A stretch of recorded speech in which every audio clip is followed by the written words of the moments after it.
Hello കൂട്ടുകാരെ, നമുക്കിന്ന് സിമ്പിളായിട്ടൊരു salmon fry ഉണ്ടാക്കിയല്ലോ. അപ്പോൾ നമ്മളിവിടെ ഒരു 1.5 കിലോ സാൽമൺ മേടിച്ചപ്പോൾ അതിൽ നിന്ന് കുറച്ചെടുത്ത് നമുക്ക് വറക്കാം കേട്ടോ. അതിനായിട്ട് ഞാനിവിടെ ഒരു പ്ലേറ്റിൽ കുറച്ച് മുളക് പൊടിയും മഞ്ഞൾപ്പൊടിയും കുരുമുളക് പൊടിയും ഉപ്പും വെളിച്ചെണ്ണയും കൂടെ നന്നായിട്ട് കൂട്ടിത്തിരുമ്മി മിക്സ് ചെയ്യുക കേട്ടോ.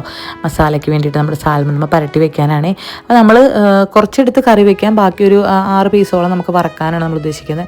അപ്പോൾ നമുക്ക് ഓരോ പീസായിട്ട് എടുത്ത് നമുക്ക് അതിലേക്ക് നന്നായിട്ടൊന്ന് മസാല പരട്ടി കൊടുക്കാം കേട്ടോ. മസാല പരട്ടിയ ശേഷം ഒരു അരമണിക്കൂർ മുതൽ 1 മണിക്കൂർ വരെ നമ്മൾ റെസ്റ്റ് ചെയ്യാൻ വെക്കണം. എന്നാലാണ് നന്നായിട്ട് അതിലേക്ക് ഉപ്പും മസാലയൊക്കെ നന്നായിട്ട് പിടിക്കത്തുള്ളൂ. അപ്പോൾ നമ്മളിത് റെസ്റ്റ് ചെയ്യാൻ വെച്ചു. അതിന് ശേഷം നമ്മളിത് എടുത്തിട്ടുണ്ട് കേട്ടോ വറക്കാനായിട്ട്. നമ്മളൊരു പാൻ വെച്ചു, എണ്ണ ഒഴിച്ചു. എണ്ണ ചൂടായി കഴിഞ്ഞപ്പോൾ അതിലേക്ക് നമ്മൾ ഓരോ പീസായിട്ട് ഇട്ട് കൊടുത്ത് നമ്മൾ വറക്കുക കേട്ടോ. അപ്പോൾ നമ്മുടെ ഈ പാൻ ചെറുതായതുകൊണ്ട് ഏകദേശം ഒരു 3 പീസ് നമുക്ക് അതിൽ ഇട്ട് കൊടുത്ത് വറക്കാൻ പറ്റുള്ളൂ. അപ്പോൾ നമ്മൾ 3 പീസ് ഇട്ട് കൊടുത്ത് അങ്ങനെ വറുത്തെടുത്തു കേട്ടോ. നല്ല അടിപൊളിയായിരുന്നു കേട്ടോ. സാൽമൺ കറി വെക്കുന്നതിനേക്കാളും ടേസ്റ്റ് വറുത്ത് കഴിക്കുന്നതാണെന്നാണ് എനിക്ക് തോന്നുന്നത്.